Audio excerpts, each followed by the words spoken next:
भाई जी निरंतर नाम जप करते थे, तो जब वहां से लौटे तो सायंकाल समुद्र के किनारे बैठे हुए थे। एक बेंच पड़ी थी और बैठकर वहां समुद्र की तरंगे देख रहे थे और नाम जप कर रहे थे। एकांत था, कुछ थोड़ा सा अंधेरा भी हो रहा था।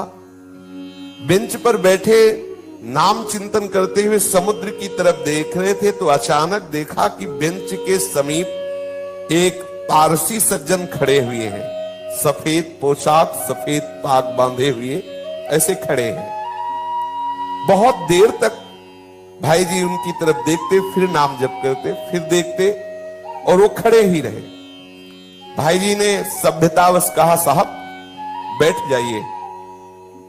अब वो बोले डरिएगा नहीं। भाई जी ने कहा, मैं क्यों डरूंगा? बोले नहीं, मैं कोई आदमी नहीं हूं, मैं प्रेत हूं। एक बार भाई जी को पसीना आ गया, जैसे कोई एकदम बोलेला कि तो एकदम। उसने पहले कहा कि आप डरिएगा नहीं, मैं प्रेत हूं। सुनते ही भाई जी के पसीना आ गया। मतलब एकदम अचानक किसी को भी ऐसा हो जाएगा। उन्होंने कहा, डरिएगा नहीं, मैं उन प्रेतों में नहीं हूं जो किसी का अनिष्ट कर सकूं। मेरी हिम्मत नहीं थी कि मैं आपसे बात कर सकता यदि आप ना बोलते। ध्यान दीजिए, एक प्रेत योनि भी है 84 लाख योनियों में, जिनका शास्त्र विरुद्ध आचरण बनता है, धर्म विरुद्ध आचरण बनता है, जो अधोगति को प्राप्त होते हैं। जैसे धुंधकारी के विषय में आया है कि वो प्रेत योनि को प्राप्त हुए थे। भागवत में बहुत से ऐसी गलतियां हैं जो हो जाने के कारण फिर हमें प्रेत योनि मिलती है। बड़ी भयानक कष्टप्रद स्थिति होती है। उसमें बड़े अच्छे भी प्रेत होते हैं, बहुत बुरे भी, बहुत ही भयंकर कोटि के भी होते हैं। और ये स्वयं सृष्टि में कुछ खा पी नहीं सकते। नदियां बह रही लेकिन प्यासे तड़पेंगे, एक बूंद पानी नहीं पी सकते। ये जब पिएंगे जब कभी तुम्हारे ऊपर सवार हो जाएंगे, तभी ये आहार विहार कर सकते, अन्यथा नहीं। ऐसे तड़पते रहते, चिल्लाते रहते हैं। जब कोई अपवित्र और कर्महीन पुरुष फंस जाता है तब ये उनके ऊपर सवार हो जाते हैं, उनका खून पीते हैं, उनके द्वारा जो जल भोजन आदि पाया जाता है उसको वो ग्रहण करते हैं। जो भगवान नाम जप करता है उसको स्पर्श भी नहीं कर सकते, बात भी उससे नहीं कर सकते। विश्वास करना, जो भगवान नाम जप करते रहते हैं, ये प्रेत योनि की ताकत नहीं कि उसका स्पर्श कर सके। अपना कल्याण करने के लिए बड़े संतों के जीवन में आते हैं। देखा गया पूज्यपाद सिउड़िया बाबा जी के भी जीवन में एक पाया गया कि एक बार वो वृक्ष के नीचे बैठे हुए थे तो देखा एक प्रेत वृक्ष को हिला रहा है। बाबा की दृष्टि गई, उन्होंने सब साधकों से कहा, सावधान, यहाँ प्रेत आ चुका है। अब तो सब घबरा गए बात सुनते ही। बाबा ने कहा, पर चिंता मत करो, वो सामने नहीं आएगा, किसी को छुएगा नहीं। पर वो बड़ा उपद्रव करने लगा, कभी कुटिया में जाकर के पर्दा हिलाना, ऐसे कई तरह के। बाबा ने कहा, चलो फिर यहाँ से आसन हटा देते हैं, ये करेगा तो कुछ नहीं पर उपद्रव करता रहेगा। और तो ऐसा कई संतों के जीवन में ऐसी घटनाएं आती हैं, पर वो आपको डिस्टर्ब करने की चेष्टा करेंगे, आपको छू नहीं सकते। तो भाई जी से कहा कि मेरी हिम्मत नहीं थी कि मैं आपसे बोल सकूं, आप बोले तब मेरी हिम्मत हुई, मैं आपसे बात किया। मैं आपसे सहायता मांगने आया हूं, मेरा उद्धार कर दो। भाई जी थोड़ा हिम्मत किए, जब वो बोला आपसे सहायता करने आया, आपका मैं अनिष्ट नहीं करूंगा। मुझ में ऐसी ताकत नहीं है कि मैं यहां किसी से भी बोल सकूं। जब तक कोई मुझे बुलाएगा नहीं तब तक मैं बोलूंगा नहीं। देखो ये सूक्ष्मता की बात, जिससे कोई खड़ा है, ए कौन हो, सुनो हमसे बात करो, अब वो बात करेगा। अगर आप ऐसा ना बोले तो इसीलिए बोलने की जरूरत क्या है। जैसे आप गंगा किनारे भ्रमण कर रहे हैं या कहीं कोई ऐसा दृश्य दिखाई देता, नेत्र नीचे कीजिए, चले जाइए। आपको अगर शंका है कोई खड़ा है क्या, क्यों शंका करो, चलो चुपचाप आगे बढ़ो। ए कौन है, सुनो बात करो हमसे, तो फिर बात कर लेगा तुमसे। वो कह रहे हैं, वो प्रेत बोला, हम लोगों के लिए आदेश, पूरी सृष्टि में मैं किसी को अपनी तरफ से नहीं छेड़ सकता जब तक कोई हमें न छेड़े। अच्छा, जैसे उनकी वृत्ति मलिन होती है, तो जब तक आप अपवित्र नहीं हो, जैसे जूठे मुंह हैं, ऐसे ही सब अपवित्र हैं। गंदे आचरणों का चिंतन कर रहे हैं, उनको प्रवेश होने की गुंजाइश है। कोई न कोई ऐसी घटना करेंगे जिससे आप उनसे आकर्षित हो, वस्त्र के द्वारा या किसी आसन के द्वारा। मान लो उनका ऐसा अपवित्र आसन है, अपवित्र वस्त्र है, जिससे किसी भी तरह उनका संयोग होने का है चांस, वो आप में प्रवेश कर जाएंगे। यदि आप नाम जापक हैं, पवित्र रहते हैं, तो कहीं भी भ्रमण करके देखा है, गंगा जी की परिक्रमा जब की तो कहीं भी कोई भी ऐसी घातक क्रिया नहीं। और जबकि जगह जगह स्मशान मिलते हैं, दोपहर में भी रात्रि में भी रुके, कभी ऐसा नहीं। कभी भगवान नाम जापक ऐसा डरे ना, पर अपनी तरफ से किसी से बोलने के लिए नहीं। कोई वस्तु पड़ी हो, कोई पद, ये सब नहीं छूना चाहिए। तुम्हें लगता है कि ये वस्त्र है, ये अटैची है, ये किसी की पर्स है, पता नहीं किस लक्षणों से युक्त है, तुम्हारी हानि कर दे। सहसा कोई पड़ी हुई वस्तु न छुए, किसी से बोले ना, अपनी तरफ से किसी से वार्ता न करे। ये अगर ऐसे सावधान रहे तो है, प्रकृति में है 84 लाख योनियों में एक योनि, पर कभी ऐसे सहसा किसी को वो आक्रमण करके नष्ट नहीं करते। कोई घबराए नहीं, ऐसा तुमसे बढ़कर वो नहीं है। सबसे बड़े प्रेत तुम हो। यदि आप अपने में रहो तो लाखों प्रेत आपके अधीन हो जाए। आप समझो, जहां यमपुरी की चर्चा आती है तो उन्हें प्रेत राज कहते हैं, यमराज जी को, और समस्त जीवों को प्रेत कहते हैं। भूत सर्वभूत हिते रत, सब भूत ही तो है। देखो ये 5 महाभूत है, नहीं ये भूत थोड़ी, ये महाभूत है। इनमें फंस गए, अब इनसे मुक्त हो जाओ। ये भूत है, परेशान करते रहेंगे। 5 तो लगे ही है, चूक गए तो और ऊपर इनमें छठा भी चढ़ जाएगा, और वो परेशान करता रहता है। इसलिए मैं प्रतीक्षा कर रहा था कि आप बोले तो मेरी हिम्मत पड़े। भाई जी महाराज प्रेत से बोले, तुम क्या चाहते हो? बोले, मेरे पास बहुत सी शक्तियां हैं, मैं कोई साधारण प्रेत नहीं हूं, मुझे गीता याद है पूरी।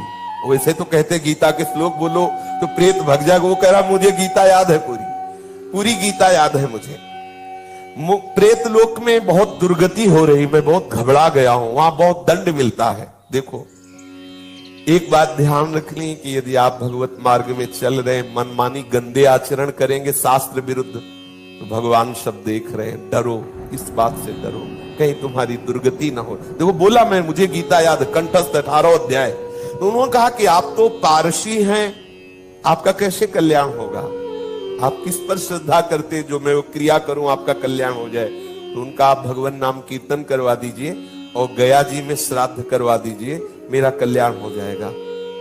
भाई जी महाराज उनसे बहुत से प्रेत लोक की जानकारियां ली। जीवन में कौन कैसे आचरण करता है, फिर मरता है तो कहां किस प्रेत योनि को प्राप्त होता है, उसने बहुत से परिचय बताए। बहुत से उन व्यक्तियों के नाम बताए जो भाई जी के परिचय के थे, मरे वो भूत बने, उनके भी बताए कि वो वहां अमुक अमुक गति को प्राप्त है। और बताया कि कुछ ऐसे भयंकर प्रेत होते हैं जिनको मतलब बस में करना बहुत कठिन होता है। अत्याचारी लोग जो भयंकर प्रकृति वाले, वो जब मरते हैं तो बहुत। अब जैसे कोई सतोगुणी है, थोड़ा साधन भजन शास्त्र स्वाध्याय करता है, लेकिन कोई भयंकर अपराध बन गया, गलती बन गई, तो ऐसी दुर्गति हो जाती है। जैसे विजय कृष्ण गोस्वामी जी के चरित्र में आता है कि वो परिक्रमा दे रहे थे, तो देखा वृंदावन में कुछ भक्तजन भंडारा कर रहे थे, तो उनको बुलाया विजय कृष्ण जी को कि आइए आप भी प्रसाद ले लीजिए। तो भक्तों का समुदाय है, 3 बजे सुबह परिक्रमा कर रहे थे, तो उन्होंने प्रसाद लिया, अपनी कुटिया में रख दिया। दिनचर्या करके जब उधर देखा तो उसमें सब गंदे पदार्थ, अभक्ष्य पदार्थ। उनका ऐसा कैसे हो सकता है कि भक्त लोग इतने सब निकृष्ट पदार्थ, और सब मल की तरह दुर्गंध आए। दूसरे दिन फिर परिक्रमा की तो फिर वो समुदाय दिखाई दिया। तो उन्होंने कहा कि आप लोग कौन हो, ऐसे अभक्ष्य पदार्थ, ऐसे गंदे पदार्थ? तो बोले हम सब प्रेत हैं। यही वृंदावन की बात। बोले आप कैसे प्रेत बन गए? तब उन्होंने अपनी अपनी घटनाएं बताई।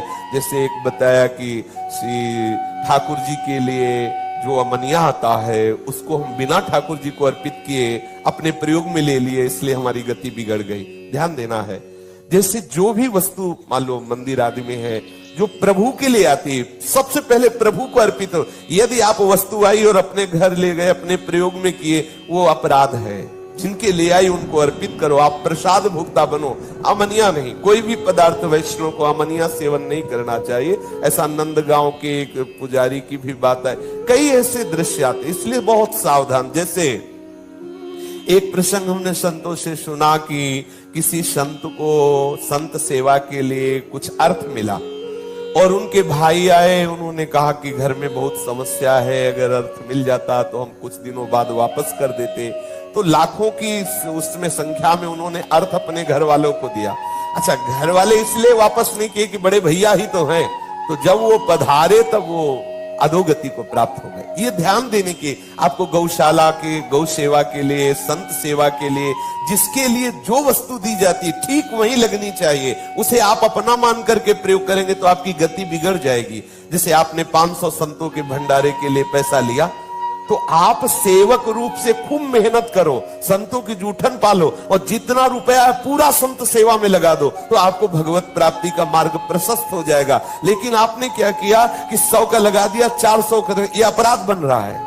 ये आपकी बुद्धि को मलिन करके और ऐसे आचरण करवा देगा जिससे आपकी गति बिगड़ जाए। देखो, यहां मनमानी आचरण कर ले, लेकिन निर्णायक बैठा हुआ है, आपकी एक एक चेष्टा को देख रहा है। इसलिए देखो, आप डरो इस बात से। 18 अध्याय गीता के याद में प्रेत बना हुआ टहल रहा है और भाई जी से प्रार्थना कर रहा है कि बहुत दुर्गति होती है, बहुत मार पड़ती है, न पानी पी सकते हो, न खा सकते हो, कितना हमें क्लेश दिया जाता है। वो अपनी सब बातें बताने लगा। उन्होंने बताया कि 6 महीने पहले जिनकी मृत्यु हुई थी वो भी प्रेत बने, और भाई जी को परिचय बताने लगे कि आप विश्वास करो, मैं सबको जानता हूं जो जो बनकर के प्रेत लोक में गए हैं। एक हरिराम के ब्राह्मण थे, उनसे भाई जी ने कहा कि मैं गया तो नहीं जाऊंगा, आप जाकर के उनका श्राद्ध कराएं और नाम कीर्तन का अनुष्ठान हम करते हैं। गया में उस प्रेत के लिए पिंडदान कराया और खूब नाम कीर्तन किया। जब पिंडदान और नाम कीर्तन उनके लिए पूरा हुआ तो चौपाटी में ही बैठे हुए तो फिर वो प्रेत आ गया और उसने बहुत अश्रु प्रवाह करते हुए कृतज्ञता से कहा, अब मेरा काम हो गया, मुझे प्रेत लोक से उद्धार किया जा रहा है, मैं आपकी बार बार कृपा मनाऊंगा कि आपने मेरे को दुर्गति से बचा लिया। मैंने प्रेत लोक की स्थिति, वहां के कौन कौन से जीव गए हैं, क्या क्या उनको दंड मिलता है, ये सब बहुत विस्तार से बातें की भाई जी कह रहे हैं। और किसी किसी को लेकर के हमने उनसे बात की तो उन्होंने बताया कि नरकों का दंड है, मतलब यहां देखने को नहीं मिलता, ऐसे भयंकर कष्ट प्रेतों योनि में मिलते हैं। कोई नरक को झूठा न माने, परम सत्य है, ये सब मैं भोग रहा हूं, उस प्रेत ने बताया। ये नरक सत्य है, एक एक सत्य है। पाप करने वालों को बहुत दुर्गति होती है, इसलिए मैं सबसे प्रार्थना करता हूं कि कोई कर्म बिगड़े ना। भाई जी ने कहा, मैं सबसे प्रार्थना करता हूं कि कोई कर्म बिगड़े ना, सावधान।